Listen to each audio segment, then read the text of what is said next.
프란치스코 교황은 평화의 사도로서 올해도 분주한 행보를 이어갈 전망입니다. 해외 사목 방문을 이어가면서 대규모 행사를 주례하고 새 추기경도 임명할 것으로 보입니다. 프란치스코 교황의 새해 일정, 맹현균 기자가 살펴봤습니다. 오미크론 변이에 따른 코로나19의 급격한 확산세는 바티칸에도 영향을 미칩니다. 프란치스코 교황은 올해에도 백신 접종을 독려하는 동시에 가난한 국가의 백신이 공평하게 보급돼야 한다는 점을 강조할 것으로 보입니다. 코로나19 대유행 이후 줄곧 강조한 부분입니다. 해외 순방 역시 코로나19 상황과 밀접한 관련이 있습니다.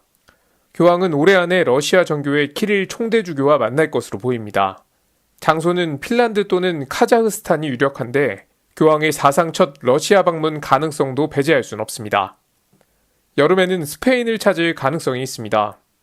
올해는 성 요한 바오로 2세 교황이 산티아고 데 콤포스텔라를 방문한 지 40주년이 되는데 당시 메시지를 기억하기 위해 방문할 수 있다는 관측입니다. 다만 교황은 만약 방문한다면 산티아고에 가는 것이지 스페인을 방문하는 건 아니라고 밝혔습니다. 방문의 목적이 성 요한 바오로 2세 교황에 맞춰져 있다는 점을 강조한 겁니다. 올 가을에는 캐나다를 방문할 수 있다는 관측이 제기됩니다. 주스탱 트리도 캐나다 총리는 지난해 교황을 만나 가톨릭 교회가 운영한 기숙학교에서 캐나다 원주민 어린이의 인권이 유린당한 사건에 대해 캐나다 사회의 화합을 위해 직접 방문해달라고 요청했습니다. 그리고 교황은 지난해 나렌드라 모디 인도 총리의 초청을 수락하기도 했습니다. 이 밖에 코로나19 대유행 전에 계획했던 사목 방문 국가는 인도네시아, 파푸아뉴기니, 동티모르, 남수단 등입니다.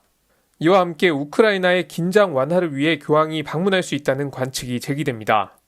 교황이 해외를 방문할 때 가장 많이 고려하는 점이 소외된 사람들, 전쟁의 위험에 놓인 국가들이기 때문입니다.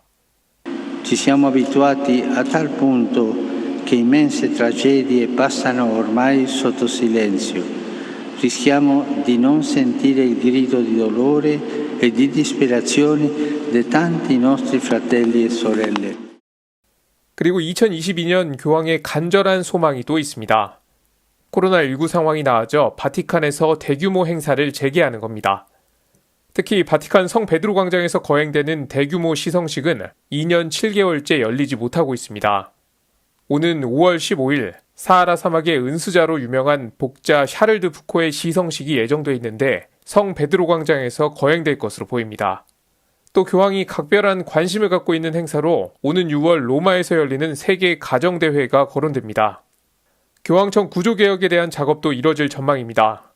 2022년 10명의 추기경이 80세가 돼 콘클라베에 참여할 수 없습니다. 이에 따라 새 추기경이 서임될 것으로 보입니다. 올해 안에 교황청 개혁 방안이 담긴 새 교황령이 반포될 것이란 관측도 제기됐는데 교황의 서명만 남은 상태입니다.